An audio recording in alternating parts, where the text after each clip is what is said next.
Donald Trump pred voľbami slúbil, vojnu na Ukrajine ukončím do 24 hodín. Lenže vojna stále trvá, už 4. rok a neberie konca. Rusi bombardujú ukrajinské mestá. Ukrajina útočí na ruskú infraštruktúru. A celý svet sa pýta, ako dlho ešte? Putin aj Zelenský mlčia. Nikto nechce povedať tú krutú pravdu, že toto nie je len vojna o územie. Je to vojna, ktorá sa premenila na dlhý, pomalý zápas o vyčerpanie. Volá sa opotrebovávacia vojna a požiera všetko. Ľudí, peniaze, nervy. Koľko to ešte môžu vydržať? A čo sa stane, ak už nevydržia? Som faktožrút. Prinášam fakty, zaujímavosti a záhady, ktoré ťa dostanú. Prečo sa vojna zasekla? Február 2022. Ruské tanky prekračujú hranice. Svet je v šoku a všetci čakajú bleskovú vojnu. Namiesto toho prišla realita. Rusi síce dobili pomerne veľké územia, ale Kyjev nepadol. Ukrajinci sa bránili urputne. Západ začal posielať zbrane, javeliny, himarsy, tanky. Rok sa skončil ukrajinskými protiútokmi, ktoré oslobodili veľké územia. Svet veril, že Ukrajina ešte vyhrá, no rok 2023 ukázal inú tvár vojny. Front sa zasekol. Ani Ukrajina, ani Rusko nedokážu urobiť rozhodujúci úder. Aj veľká ukrajinská ofenzíva na juhu v lete sa skončila len malými územnými ziskami. Cena za každý meter bola strašná. Odvtedy je to boj, v ktorom ide najmä o opotrebovanie nepriateľa. Čo je opotrebovávacia vojna? Opotrebovávacia vojna znamená, že nejde o veľké územné zisky. Ide o výdrž. Kto dlhšie udrží armádu na fronte? Kto má viac munície? Kto má ešte peniaze? Rusko útočí takmer každý deň. Bombarduje infraštruktúru. Ich cieľom je zlomiť Ukrajinu morálne aj ekonomicky. Ukrajina zas útočí na ruskú logistiku. Drony útočia na sklady, mosty či rafinérie. Je to vojna, v ktorej sa každý týždeň ráta v miliónoch dolárov. Jeden deň bojov na fronte stojí desiatky miliónov. Ale to nebude všetko, táto vojna požiera ľudí. Kruté čísla frontu. Frontová línia má viac než 1000 kilometrov. Miesta ako Bachmut, Avdijivka a Marinka sa stali symbolom totálneho vyčerpania. Bachmut bol raz ukrajinský, potom ruský. Teraz sa bojuje o dediny v jeho okolí. V Avdijivke ruské jednotky útočili celé mesiace, kým ju dobili. Každý meter územia stojí desiatky životov. Podľa odhadov sú straty extrémne a na oboch stranách sa rátajú na 100 000 ľudských životov. Oficiálne čísla však zostávajú utajené. Úmrtnosť je vysoká, morálka vojakov klesá. Obe armády sú vyčerpané. Útoky na infraštruktúru. Ruská taktika je jasná. Bombardujú elektrárne, rozvodne a železnice. V zime zostávajú milióny Ukrajincov bez elektriny a bez tepla. Ukrajina na to odpovedá útokmi na ruské rafinérie a muničné sklady. V roku 2024 zasiahli ukrajinské drony rafinérie až 1200 km od hraníc. To bol pre Moskvu veľký šok. Ale aj takáto vojna má svoju cenu. Každý dron či raketa stojí tisíce až milióny dolárov. A Moskva ani Kyjev nechcú prezradiť, koľko im ešte zostáva munície a peňazí. Ekonomická opotrebovanosť. Vojna je ekonomický žralok. Ukrajina dnes míňa miliardy dolárov každý mesiac na armádu, sociálnu pomoc či opravy infraštruktúry. Ekonomika Ukrajiny klesla v prvom roku vojny o 30%. Bez pomoci Západu by skolabovala. Spojené štáty a Európska únia už poslali desiatky miliard dolárov. No Západ začína byť unavený. V Amerike sa téma Ukrajiny čoraz viac stáva politickou otázkou. Niektorí republikáni tvrdia, že Ukrajina už dostala dosť.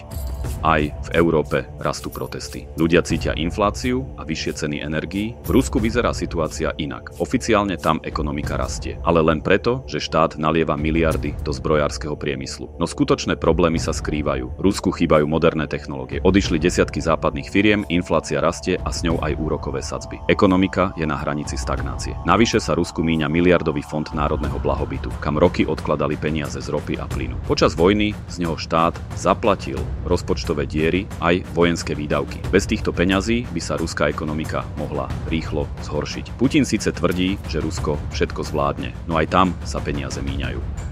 Demografická pasca. Vojna nie je len o zbraňach, je najmä o ľuďoch. Ukrajina mala pred vojnou približne 41 miliónov obyvateľov. Dnes sa odhaduje, že tam zostalo len 29 až 31 miliónov. Milióny ľudí ušli do Európy. Mnohí muži zomreli na fronte. Priemerný vek ukrajinských vojakov stúpa. Niektorí velitelia hovoria, že ich vek je 40 až 45 rokov. Rusko má síce viac obyvateľov, ale aj tam je problém. Demografická krivka Ruska už roky klesá. Vojna pripravila krajinu o 100 tisíce mladých mužov a ďalšie 10 000 ušli za hranice. V roku 2022 po vyhlásení mobilizácie ušlo z Ruska približne 700 000 mužov. Putin o tom mlčí, no realita je tvrdá. Obe krajiny sa pomaly vyčerpávajú. Psychologická opotrebovanosť. Vojna ničí nielen telá, ale aj psychiku. Na Ukrajine rastie únava a pribúdajú depresie. Ľudia žijú v neustálej neistote. Každý deň počuť sirény a prebiehajú útoky dronov. Vojaci sú vyčerpaní. Mnohí z nich sú na fronte už 2 roky, bez väčšieho oddychu. Aj v Rusku rastie únava. Hoci propaganda tvrdí, že všetko ide podľa plánu, v skutočnosti rodiny nechcú posielať synov do vojny. Nikto si nepraje vojnu, ktorá nemá koniec. A preto Putin aj Zelenský radšej mlčia o tom, že mier je stále ďaleko. Lebo napriek vyčerpanosti sú obe krajiny uviaznuté v pasci opotrebovávacej vojny bez výraznejších posunov na fronte. Mier zostáva v nedohľadne. Video hneď pokračuje. Len ťa chcem rýchlo poprosiť o odber, like a zdieľanie. O pár sekúnd ideme ďalej, Faktožrút ešte neskončil.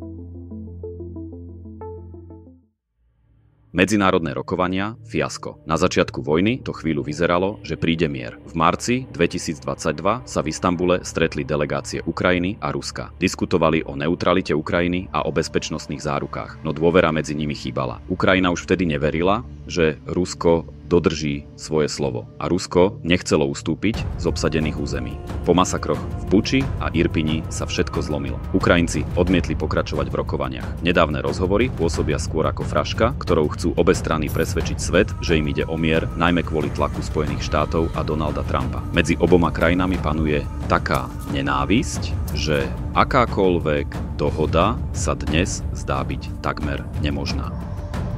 Rola Západu. Západ je pre Ukrajinu životne dôležitý. Od začiatku vojny poslal stovky miliárd dolárov vo forme zbraní, financií či humanitárnej pomoci. Spojené štáty sú najväčším darcom, no aj tam rastie únava. Niektorí republikáni tvrdia, že peniaze by mali zostať doma pre Američanov.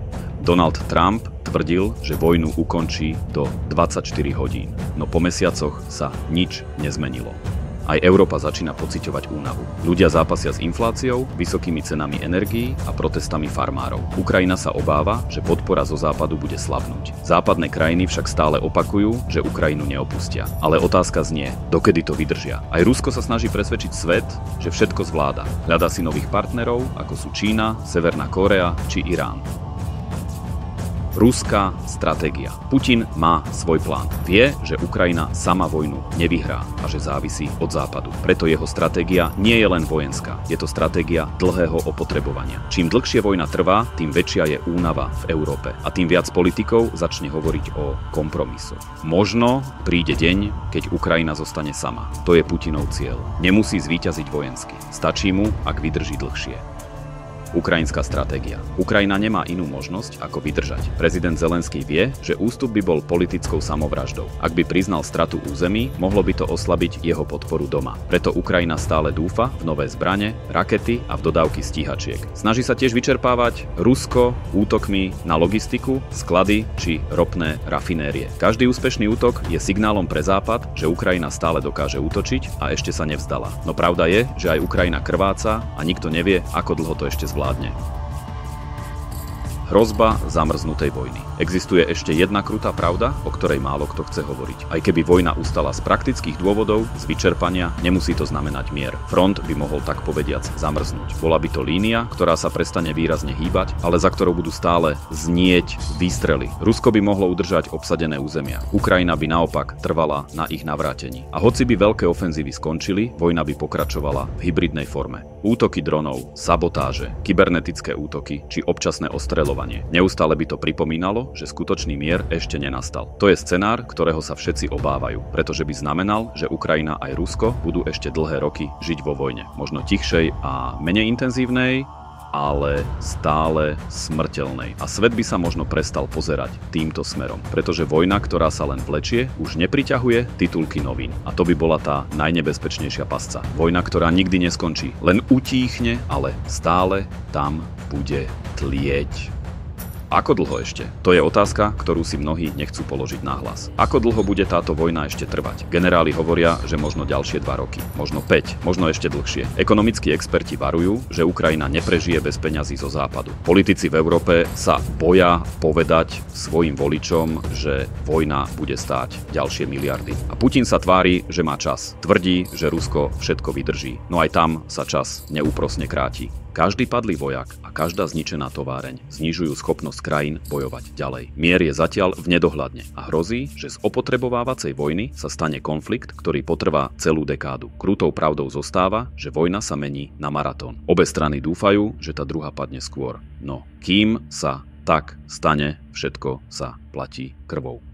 Putin mlčí, Zelenský tiež mlčí. Nikto nechce svojim ľuďom povedať, že mier je ešte veľmi ďaleko. Vojna už totiž nie je len o tankoch. Je to vojna o ekonomiku, o politickú vôľu a o ľudské duše. Svet sa pýta, koľko to ešte vydržia, no odpoveď zatiaľ nikto nepozná. A tak vojna pokračuje. V blate, v troskách miest, v politických rokovaniach za zatvorenými dverami, ktoré neprinášajú výsledok. A v tichu, v ktorom si obaja lídri kladú tú istú otázku, ako dlho ešte.